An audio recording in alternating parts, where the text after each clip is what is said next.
What's up mga call, and for this video, mag-comment or mag-respond tayo sa mga comment natin no, sa ating YouTube channel. Kasi for 2 months wala tayo hindi tayo nakapag vlog because busy tayo. And today, marami nang nag-comment sa ating YouTube to answer all these questions no regarding sa mga concerns sa mga unit nila, and then everything no sa mga na gusto natin pag-usapan. So first, dito tayo kay Sir. Mas tipid pa pala ang from Sir Albert Climaco. 8190. Mas tipid pa pala ang Nissan X-Trail 2014 model na may 15.6 km per liter. Kaya mas maganda ang DA17V or DA17V. Yes, DA17W. Yes, mas tipid talaga yung DA17V o DA17W kasi triptonic siya. At the same time, yung anong kulang sa DA64 napunan sa DA17, kaya kadalasan mas tipid talaga yung DA17V at saka DA17W kumpara sa DA64. So far, yung sa akin is yung paglagay ko ng scanner, pag-calibrate ko sa fuel calibration, naging matipid siya. Kung hindi ako naka-aircon, nasa mga more or less 17 km per liter. Nasa mga vlog ko yan, nakikita nyo naman. And then, pag naka-aircon ako, nasa mga 14 or 15 km per liter yan. Kung long ride. Pero kung city ride, expect na bababa siya kasi naka-idle palagi yung natin, at saka always humatak ng first gear yung natin, unit natin. So yes, mas matipid pa yung extreme model ng Nissan kaysa sa DA64, lalo na pag hindi calibrated. So next, kay Michael Aventura.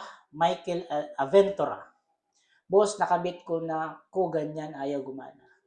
So, dito sa kanya is about yung Conway scanner natin. Sa mga previous vlog or videos, pag hindi gumana yung Conway sa inyo, meaning hindi latest yung model ng unit ninyo, or may kinondem na wire sa unit ninyo, dalawa lang yan. Hindi latest or may kinondem na wire sa OBD port. Kasi yung Conway kasi na ginamit ko is for latest na mga unit ng DA64W. Yung sa akin, 6 wires yung OBD port ko, meaning latest siya. Kung sa mga oldest unit naman, 4 wires lang yan. Or may kinondem yung dalawa, no? Para hindi malaman kung anong issue ng unit natin. Pero sa mga sa mga oldest na mga model talaga, 4 wires lang talaga yan yung unit na DS64. So, bago kayo bumili ng Conway, dapat check nyo muna yung OBD port nyo kung ilan yung wire para hindi masayang yung pera ninyo. So, hindi yan gagana kahit anong gawin nyo, hindi yan gagana pag 4 wires lang yung OBD port nyo. Or else, kung gusto nyo gumana yan, ipatingin nyo sa magaling magkulikot sa electrical wiring, no? Kasi baka lang yan, baka kinondem lang ng builder yung unit niya. So yan si Mr. Michael Aventura. Next, si Nosliu. Thanks, boss. So regarding sa proper shifting and yung natin. So next time may papakita ko sa inyo yung proper parking, no? Sa mga DA64 or yung mga automatic na may park na P na letra sa shifting handle. Yung paano hindi masira yung park na lever ng unit natin. Ito sa kanya, unsa ka ha issue ani ako, boss? Ano kaya yung issue sa akin, boss? If ipa-andar or yung ipatakbo, umiinit yung makina, sa ilalim ng umiinit ang makina sa driver seat, umuusok, tapos parang may leak na oil unsa kay differential.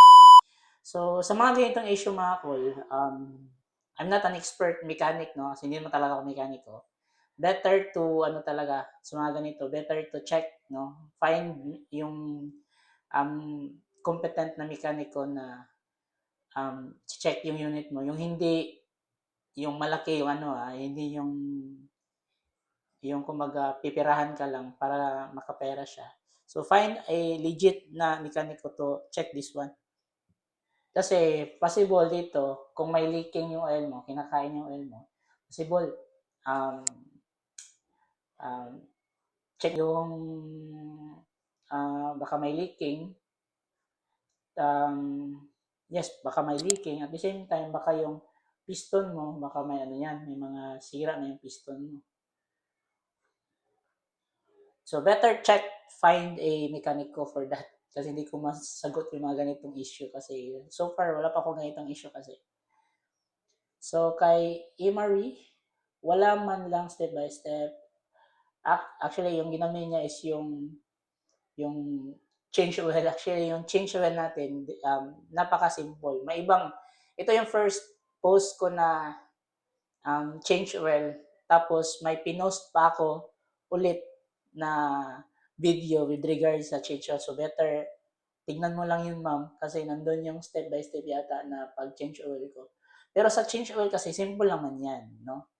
Tanggalan mo, i-drain mo siya. Pag 5,000 na siya or 5,000 sa ako, 5,000 kasi ako. Tapos yung oil na ginagamit ko is 5W by 30. 5W by 30. So yun yung napakanipis kasi yun yung recommended for the small engine ng mga sasakyan.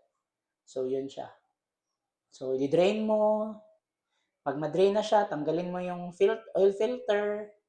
Yun, tapos kuha ka ulit ng bagong oil filter, lagay mo dun sa ano mo, palitan mo yung oil filter, tapos yun, lagyan mo ng langis, yun na, tapos. Ganun lang yung proper, yung easy step para paano mag-change oil.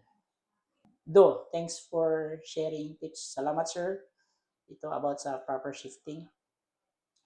Sa fog lamp mo boss, H11. Yes, yung fog lamp natin is H11.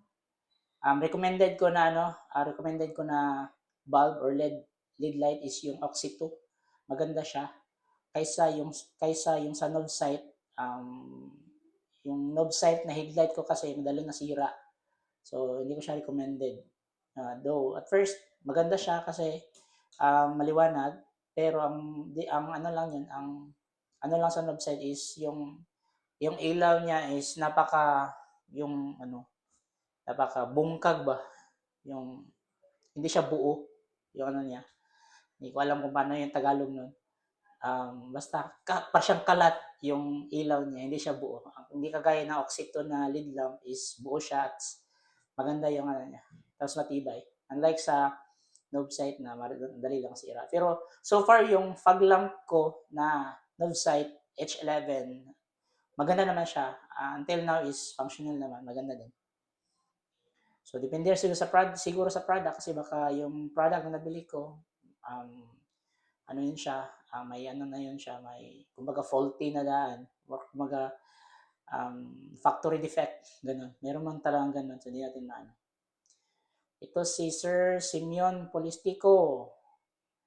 Ako adol kay communicate error siya. Yes, ganun talaga sir, pag 4 wires lang yung unit natin at saka old model yung unit natin, hindi talaga yan hindi talaga yan gagana. So, sama na.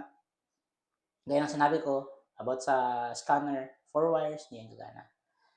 Boss, asa makapalit og valvoline ATF fluid o pila ka litro kinahanglan magpa-change AGS fluid. You can buy valvoline fluid yung mga store. Yung mga store na sasakyan. Meron din yan meron din sa mga gasoline stations. Sa Shell, parang may sa Shell. Tapos, you can find naman siguro hindi ko lang sa area ninyo kung meron dyan, kung taga saan ka. Dito sa Cagayan kasi marami dito sa Cagayan. Marami mabilhan. og pila ka litro kinahanglan magpa-change og EGS fluid.